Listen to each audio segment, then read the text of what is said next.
आज हम पढ़ने वाले हैं एल्कोहल और फिनॉल के भौतिक गुण। ठीक है, एल्कोहल और फिनॉल में भौतिक गुण क्या होता है उसके बारे में हम लोग अध्ययन करेंगे। एल्कोहल और फिनॉल अगर देखा जाए भौतिक गुण,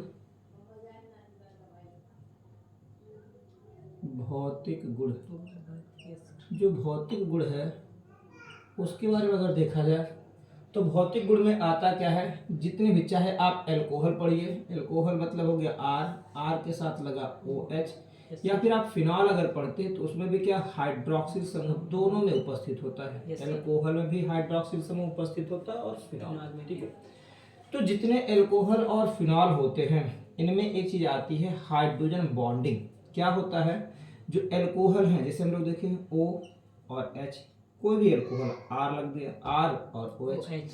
इसी प्रकार से अगला R और OH, ये भी हाइड्रोक्सिल एल्कोहल है। अगला इसमें भी हाइड्रोक्सिल समूह ऐसे ही पाया जा रहा है। तो एल्कोहल की एक प्रॉपर्टी होती है कि इसके बहुत सारे अणु जो होते हैं एक दूसरे के साथ हाइड्रोजन बंध द्वारा इस तरह से जुड़ जाते हैं।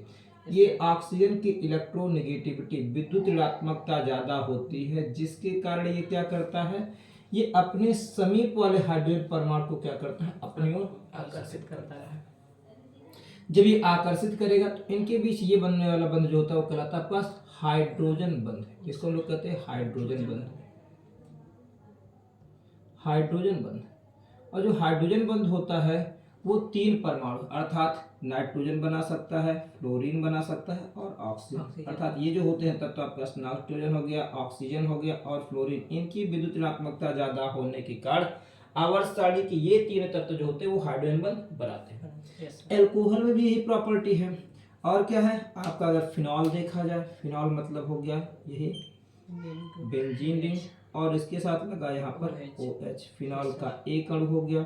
इसी प्रकार से फिनॉल का दूसरा अणु अगर देखा जाए, फिनॉल का दूसरा अणु, और ऐसे फिनॉल के पास इस तीसरे अणु को भी अगर लेकर के हम लोग देखें तो ये पता चलता है कि फिनॉल के अंदर भी इसी प्रकार क्या होता है, हाइड्रोजन बंध पाया जाता है।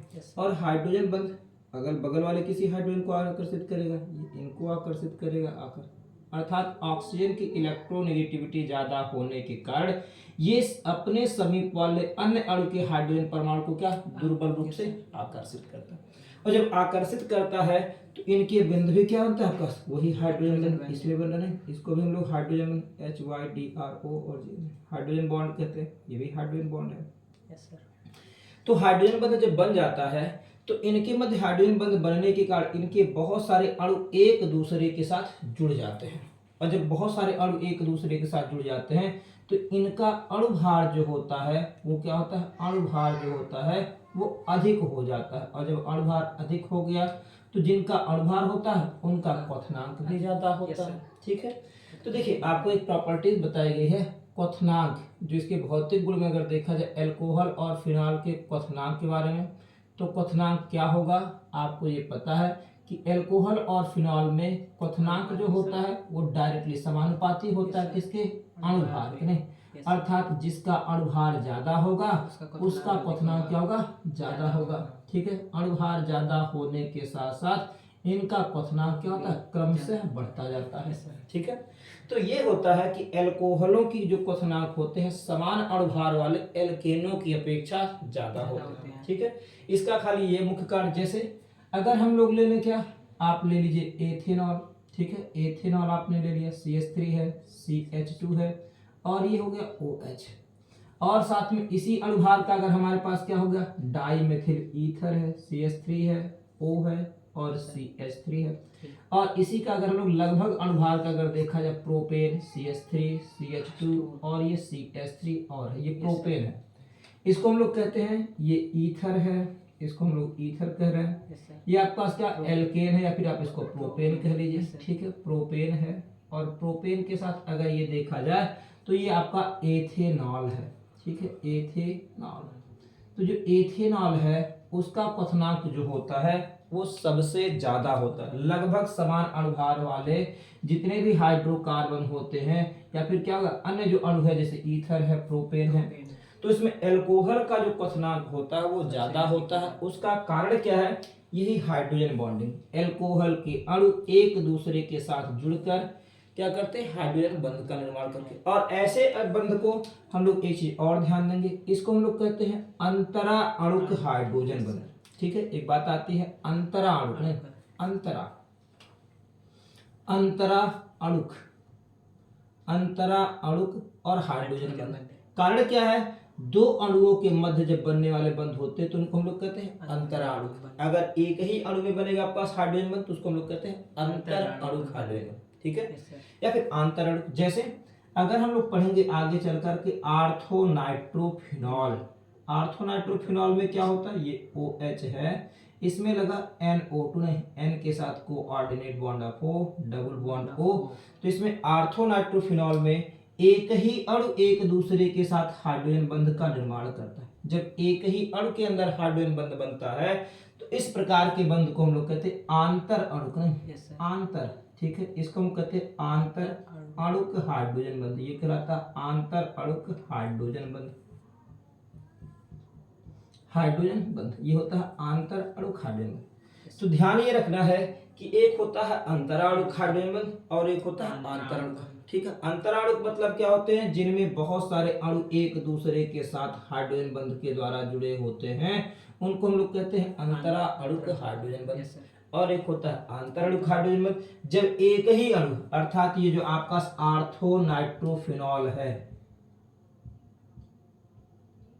आर्थोनाइट्रोफिनॉल का एक ही अणु आपस में क्या हुआ, जुड़ा हुआ, पूरा का पूरा एक ही अणु। तो आर्थोनाइट्रोफिनॉल में एक ही अणु आपस में हाइड्रोजन बंध के द्वारा जुड़ा होता है, जिसके कारण ये कहलाता है आंतरिक हाइड्रोजन। ठीक है, तो ये ध्यान रखना है कि अगर हमारे पास एल्कोहल है तो एल्कोहल का क्वथनांक हमेशा समान अणुभार वाले ईथर और क्या एल्केन की अपेक्षा अधिक होते हैं। अणुभार अगर देखा जाए तो लगभग आपका क्या यहाँ पर हो गया, इसका अणुभार 46 आएगा। अणुभार यहाँ पर भी आपका क्या होगा, 46 हो गया। अरे भाई, कार्बन का परमाणु भार 12 गुणे कितनी बार कार्बन, 2 बार। यहाँ पर देखा जाए तो कार्बन परमाणु 2 बार है। हाइड्रोजन का परमाणु भार 1 कितनी बार है, 3 2 5 1 6 बार है। ठीक है, और ऑक्सीजन का परमाणु भार 16 गुणे कितनी बार है, 1 बार। अर्थात कितना हो गया, 24 ये हो गया, 6 ये हो गया, धन 16 और हो गया, तो 24 6 30 46 इसका हो गया। यहाँ भी इसका भी 46 होगा। इसका अणुभार आपका कितना हो गया, 12 3 36। ठीक है, ये गुणे 12 हो गया, प्लस 12 3 36 हो जाएगा ना, ये बराबर हो गया 36।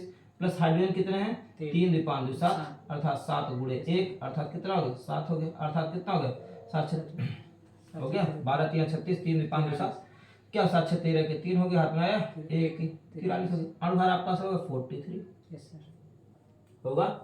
12 3 36 1 2 3 कार्बन, 12 3 36 हो गया।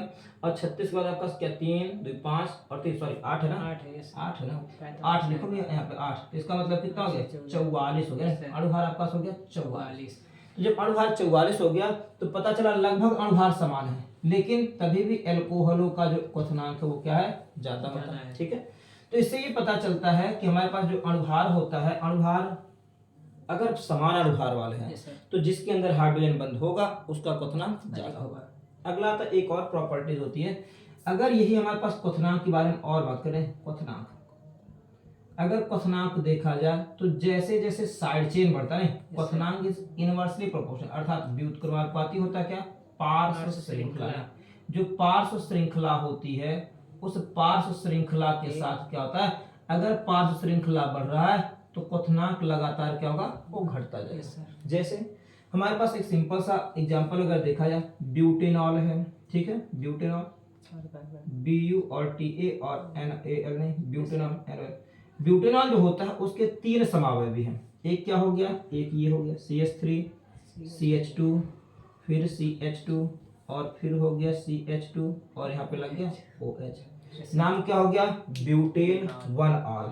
ये ब्यूटेन है BUTA यानी ब्यूटेन 1 पे लगा है ऑल। ठीक है, ब्यूटेन 1ऑल है।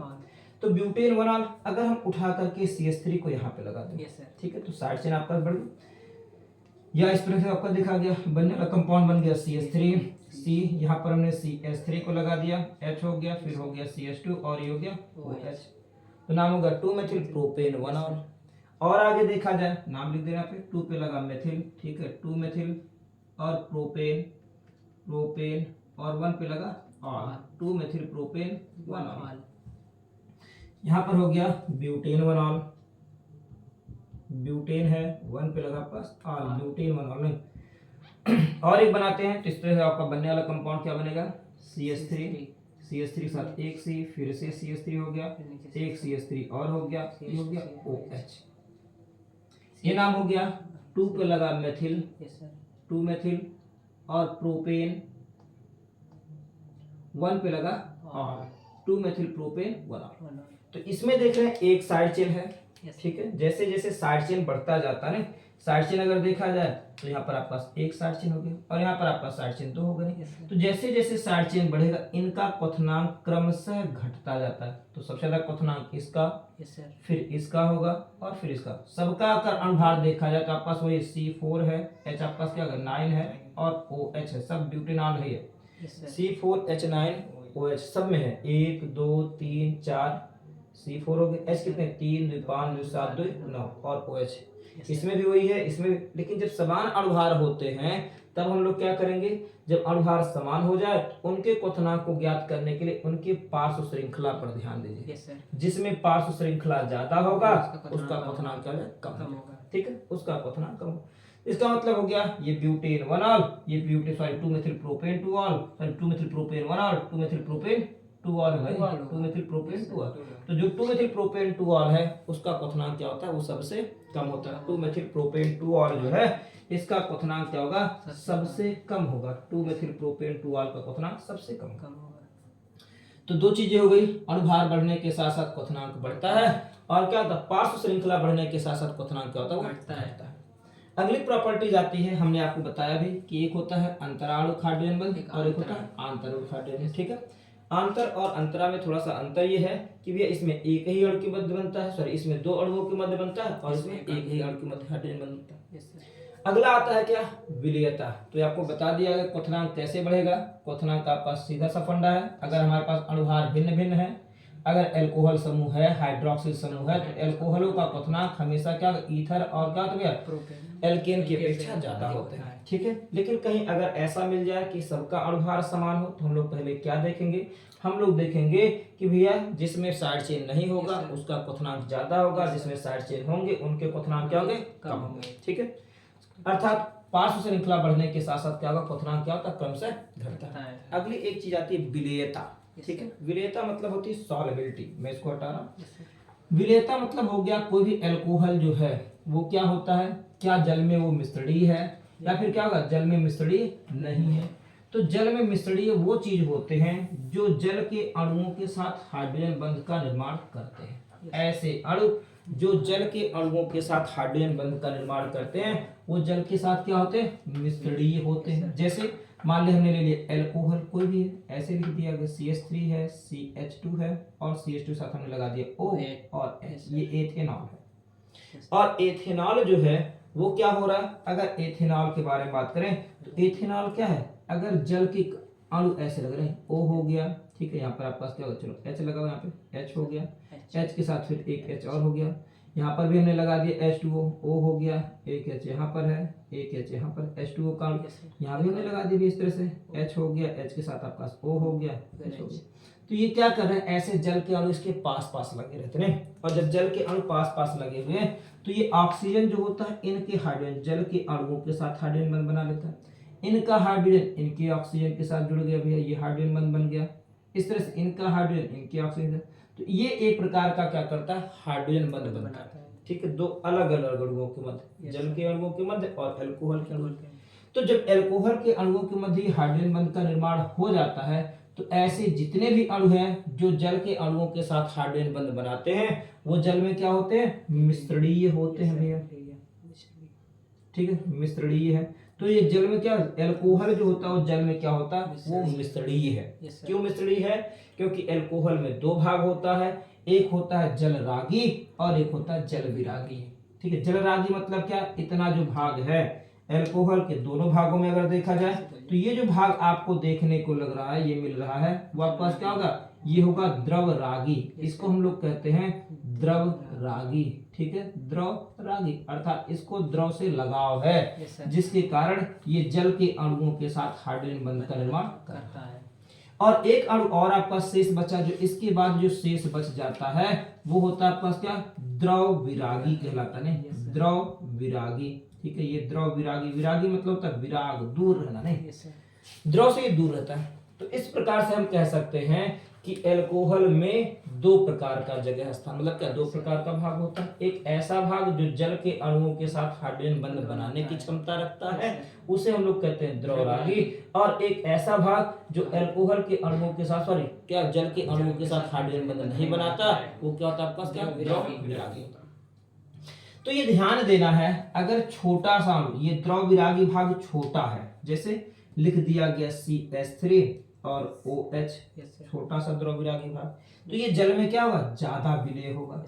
जैसे जैसे आपके पास क्या होगा, ये द्रव विरागी भाग बढ़ेगा, लिख दिया CH3 CH2 और OH, विलेयता घट गई।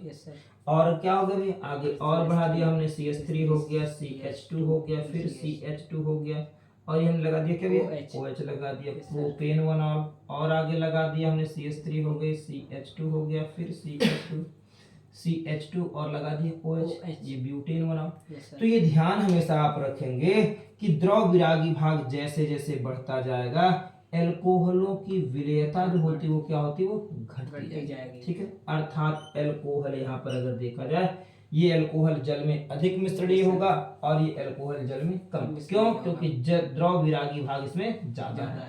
ठीक है, तो ये क्या है, जल में विलेयता का, जल में विलेयता का घटता क्रम, बिल्कुल विलेयता का घटता क्रम। क्यों, क्योंकि सबसे ज्यादा पहले क्या होगा, सबसे ज्यादा विलेय, उससे कम विलेय, उससे कम विलेय, उससे कम विलेय, तो जल में विलेयता का घटता क्रम ये है। ठीक है, इस प्रकार से हम लोग अल्कोहलों की जल में विलेयता का भी अध्ययन कर लेते हैं। ठीक है, तो दो चीजें हम लोग पढ़ चुके हैं। भौतिक गुण में इसमें क्या होता है, क्वथनांक कैसे बढ़ता है अल्कोहलों का, अल्कोहलों का क्वथनांक उनके अणुभार के ऊपर निर्भर करता है। जैसे जैसे अणुभार बढ़ेगा, अल्कोहलों का या फिर क्या, अणुओं का क्वथनांक बढ़ेगा। दूसरी चीज आती है आपके पास क्या भैया, विलेयता के बारे में अगर बात करें तो अल्कोहल जो होते हैं वो जल में मिश्रणीय है। क्यों मिश्रणीय होते हैं, क्योंकि अल्कोहल में जो हाइड्रोक्सिल समूह होता है वो द्रवरागी होता है, जिसके कारण ये जल के अणुओं के साथ हाइड्रोजन बंध का निर्माण कर लेते हैं। और जब ये जल के अणुओं के साथ हाइड्रोजन बंध बना लेते हैं तो जल में ये क्या करते हैं, घुल जाते हैं। किंतु अल्कोहल में एक दूसरा भाग होता है द्रव विरागी, जिसको लोग हाइड्रोकार्बन वाला भाग कहते हैं। और हाइड्रोकार्बन वाला भाग जो होता है वो द्रव में विलेय नहीं होता। जैसे जितने भी पेट्रोलियम है, डीजल है, मिट्टी का तेल, केरोसिन ऑयल है, अगर आप उसको पानी में डालते हैं तो दोनों सतह अलग अलग, मिट्टी का तेल अलग रहेगा, डीजल अलग रहेगा। पानी जैसे है, पानी अपने सॉरी पानी और क्या होगा, डीजल अगर है तो आपके पास क्या होगा, पानी नीचे बैठा रहेगा, डीजल ऊपर रहेगा। जो हल्के हैं वो ऊपर रहेंगे और जो भारी है वो नीचे बैठेंगे। तो यही कारण है इनके अंदर कि भैया ये क्या होते हैं, अल्कोहल जल में मिश्रणीय है। किंतु जैसे जैसे आपका हाइड्रोकार्बन वाला भाग बढ़ा, इनकी विलेयता क्या हो जाती है, घट जाती है। ठीक है, यस सर। और इनमें क्या होता है, अल्कोहलों में हमने बताया ना दो प्रकार के बंध हो सकते हैं, एक कहलाता है अंतराणुक बंध और एक कहलाता है आंतर अणुक हाइड्रोजन बंध। अंतराणुक हाइड्रोजन बंध कब बनता है, जब एक ही अणु के मध्य हाइड्रोजन बंध बनता है तो उसको हम लोग कहते हैं अंतराणुक बंध। और जब एक से अधिक अणुओं के मध्य बंध बनता है तो उसको हम लोग कहते हैं अंतरा अणुक हाइड्रोजन बंध। ठीक है, तो ये फिजिकल प्रॉपर्टीज आपकी यहाँ पे खत्म होती है। नेक्स्ट हम लोग पढ़ेंगे केमिकल प्रॉपर्टीज। देखिए केमिकल प्रॉपर्टीज क्या है, केमिकल प्रॉपर्टीज क्या है, इसको रोक करके तो दूसरे में बनाया इसको ना।